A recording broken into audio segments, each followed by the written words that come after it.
আসসালামু আলাইকুম everyone. I hope সবাই অনেক ভালো আছেন। আজকে নিয়ে আসলাম দারুণ সুন্দর একটি ব্লগ। আজকে কোনো রান্নাবান্নার রেসিপি থাকবে না বা অন্য কোনো জিনিসও থাকবে না। আজকে থাকবে সুন্দর একটি আচারের রেসিপি। কয়েক রকমের ফল দিয়ে আমি একটি আচার তৈরি করেছি। তো সেই রেসিপিটাই আজকে আমি আপনাদের সঙ্গে শেয়ার করব, আর ছোট্ট আকারে একটা ব্লগ।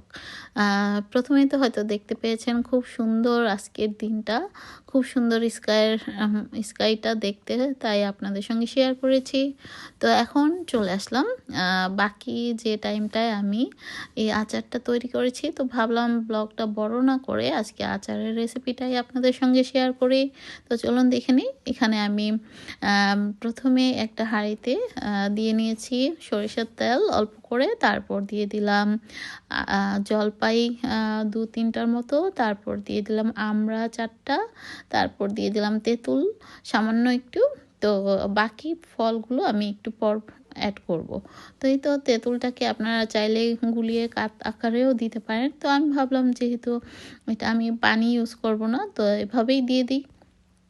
আর হ্যাঁ, তেঁতুলটা যেহেতু কিনা, তো আমি অবশ্যই আগে থেকে একটু হলেও ধুয়ে নিয়েছি।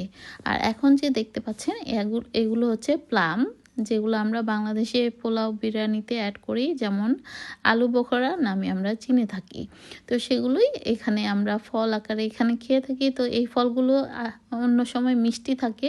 তো এবার যেহেতু অনেকগুলো এনেছিল, বেশি মিষ্টি পড়েনি, তো ভাবলাম কিছু দিয়ে একবার ভেবেছিলাম ভর্তা বানাই, একবার ভাবলাম যে না, ভর্তা বানালে মজা নাও লাগতে পারে। তো যেহেতু আমরা তারপর জলপাই এগুলো ছিল, তো ভাবলাম যে না, এগুলো দিয়ে একটা আচার তৈরি করলে খুব ভালো হয়। তো আমরা নর্মাল যেভাবে আচার বানিয়ে থাকি আমি ঠিক সেভাবেই বানাচ্ছি, যেমন অন্যান্য আমের আচার বা জলপাইয়ের আচার। তো আমি এভাবে তৈরি করছি ফল ফ্রুটের আচার। তো এখন একে একে আমি সব মশলাগুলো দিয়ে দিচ্ছি, যেমন আমরা আচারে মশলাগুলো অ্যাড করে থাকি। তো যাই হোক, এখন আমি একে একে যেমন প্রথমে সামান্য একটু পাঁচফোড়ন গুঁড়া করে নিয়েছিলাম, একটু হালকা ভেজে ঠান্ডা করে তারপর পাউডার করে নিয়েছিলাম।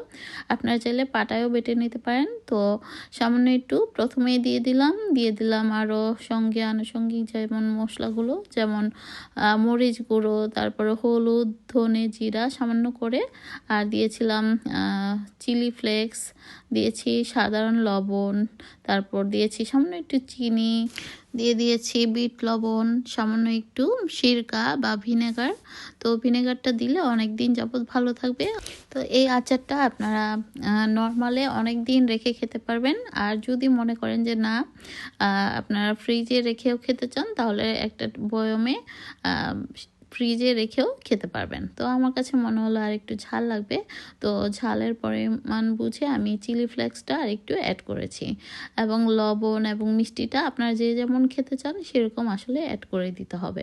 তো এই তো আমার সামান্য কিছু পাঁচফোড়ন গুঁড়ো বেঁচে ছিল, তো ভাবলাম যে শেষের দিকে দিয়ে দিই। আর আলু বোখরা বা প্লাম ফলটাকে আমি ভেবেছিলাম একবার আস্ত রাখবো, পরে ভাবলাম যে না, ভিতরে তো পানি পানি ভেজা থাকলে আচারটা নষ্ট হয়ে যাবে, তাই শেষের দিকে আমি এটাকে একদম গলিয়ে ফেলেছি।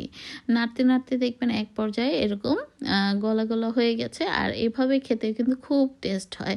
আপনারা চাইলে আস্তও রাখতে পারেন, তবে আমার কাছে মনে হলো যে গলাটাই বেশি মনে হয় সুস্বাদু লেগেছে আমার কাছে। তো এই তো দেখতে পাচ্ছেন এরকম জাল দিতে দিতে এটা যখন একদম ঘন টাইপের হয়ে আসবে, তখন চুলাটা অফ করে দিতে হবে। আর এখানে যা দেওয়ার আমি আগে থেকে দিয়ে দিয়েছি।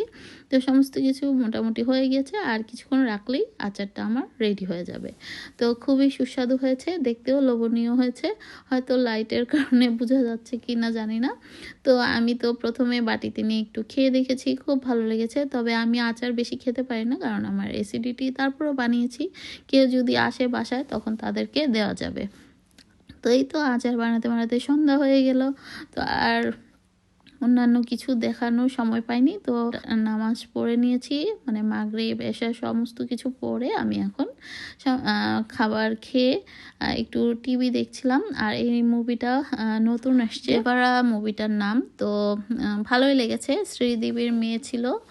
আর খারাপ না, তবে মুভিটা বেশিরভাগই মানে কি আর বলবো, কাটাকাটি মারামারি এই ধরনেরই হয়ে থাকে মানে কেরালার ছবিগুলো। তো যাই হোক, অনেক রাত হয়ে গিয়েছে, আমার হাজব্যান্ড বাসায় আসলো কাজ শেষে, আর অনেক বাজার নিয়ে আসছে। তো আমি এখন চলে আসলাম বাজারগুলো গুছিয়ে রাখতে। তো অনেক ধরনের বাজার, যেমন 3 রকমের সিম, লাউ, আলু, তারপর এটাকে কি বলে, শালগম, পেঁয়াজ, পালং শাক, তারপর এনেছে আঙ্গুর, কমলা, তো দেখতেই পেলেন। তো সমস্ত কিছুকে আমি গুছিয়ে রাখছি, এবং অরেঞ্জ আর আঙ্গুরটাকে আমি প্রথমেই আঙ্গুরটাকে ভিজিয়ে রেখেছিলাম, তারপর সেটাকে আমি কিছু প্লেটে নিয়ে নিয়েছি খাওয়ার জন্য, ধুয়ে, আর অরেঞ্জ ছিলিয়ে নিয়ে নিয়েছি। তো এই তো আমাদের আজকের আয়োজন। আই হোপ আপনাদের কাছে আমার আজকের ব্লগটি ভালো লেগেছে। তো আজ এ পর্যন্তই, সবাই ভালো থাকবেন, আমাদের জন্য দোয়া করবেন, আর আপনাদের জন্য রইল অনেক দোয়া। আল্লাহ হাফেজ, থ্যাংক ইউ ফর ওয়াচিং।